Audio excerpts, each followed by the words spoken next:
बहुत सारे लोग सावन के महीने में अमरनाथ जाते हैं। बोलो बोलो जाते थे, जम के बोलो जरा, सारे पंडाल वाले बोलो, जाते हैं ना। बहुत सारे लोग सावन के महीने में अमरनाथ जी जाते हैं। उसमें से कुछ ऐसे भी होते हैं जो कभी अपने घर के पास के मंदिर में नहीं गए और अमरनाथ गए, कारण सेल्फी।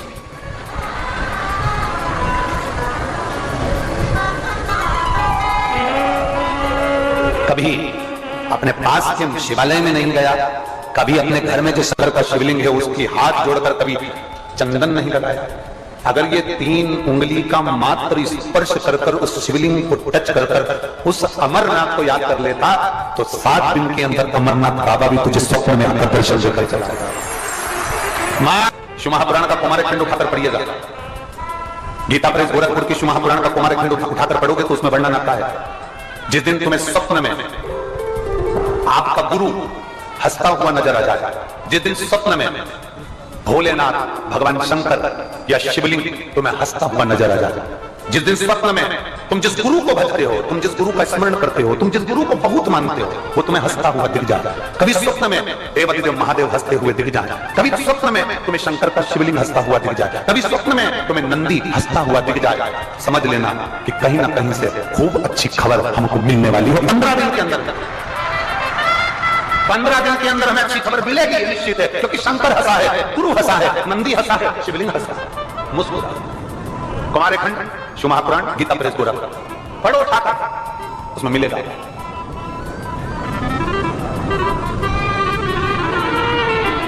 स्मरण करो शंकर का।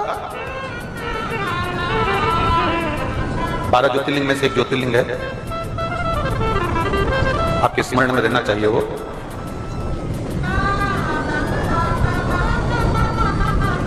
जिसको नागेश्वर ज्योतिर्लिंग कहा जाता है। कौन सा ज्योतिर्लिंग है? जम के बोले जरा, जम के। नागेश्वर। कभी स्मरण किया है आपने नागेश्वर ज्योतिर्लिंग का? कभी द्वारका गए होगे, दर्शन किया होगा आपने नागेश्वर ज्योतिर्लिंग का?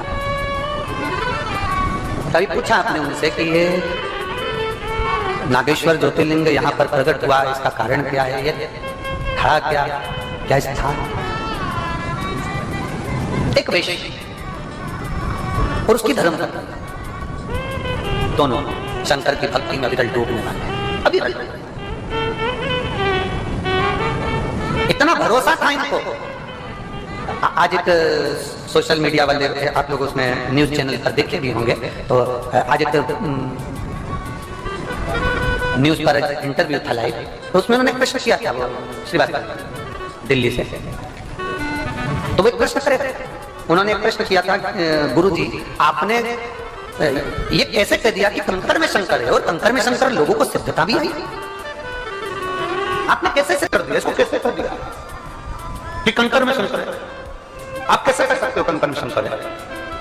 हमने उनको एक ही बात कही कि आप थोड़ा ध्यान लगाइएगा, 12 ज्योतिर्लिंग में आप 12 ज्योतिर्लिंग में से एक ज्योतिर्लिंग अगर नागेश्वर को उठाकर देखेंगे तो एक वैश्य अपनी धर्म पत्नी के साथ रहता है, उसके घर में संतान का सुख नहीं है, संतान का सुख नहीं था, तो उसने एक काम चालू करा, प्रत्येक वन में वो एक बेलपत्र का वृक्ष, एक बेलपत्र का पौधा लगाना प्रारंभ कर। क्या काम चालू करा उसने? बेलपत्र का पौधा लगाना चाहिए।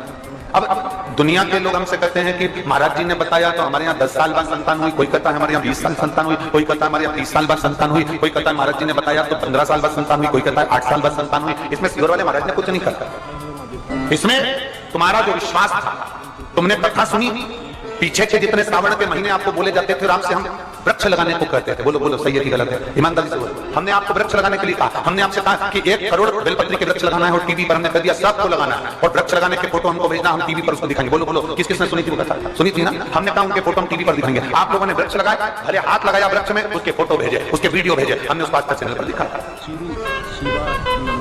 अब कोई कहे कि ये सियोर वाला तो पगला हो गया, सबसे पेड़ लगवाते फिर रहा।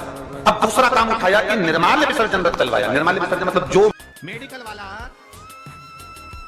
पर्चे में लिखी हुई दवा पढ़ लेता है और मेरा महादेव तुम्हारे चेहरे को पढ़ लेता है। क्या चाहिए, क्या चाहिए? एक बार पार्वती जी ने शिव जी से पूछा था कि तुम नेत्र बंद करके बैठे रहते हो, इतने सारे लोग तुम्हारे यहाँ आते हैं, जल चढ़ा के जाते हैं, तुम्हारी पूजन करके जाते हैं, कभी कभी किसी किसी को देख तो लिया करो। शंकर भगवान बोले मुझे देखने की जरूरत नहीं, मेरे 3 नेत्र हैं। 3 नेत्र हैं। तो पार्वती जी बोली तीनों तो बंद रहते हैं, एक नेत्र खोल के बैठ जाओ। शंकर भगवान बोले मुझे नेत्र खोलने की जरूरत नहीं है, मेरे 3 नेत्र हैं। तो पार्वती जी ने पूछा तुम्हारे 3 नेत्र हैं और तीनों नेत्र तो बंद रहते हैं, फिर आप किस नेत्र से भक्त के हृदय की बात को पढ़ते हो?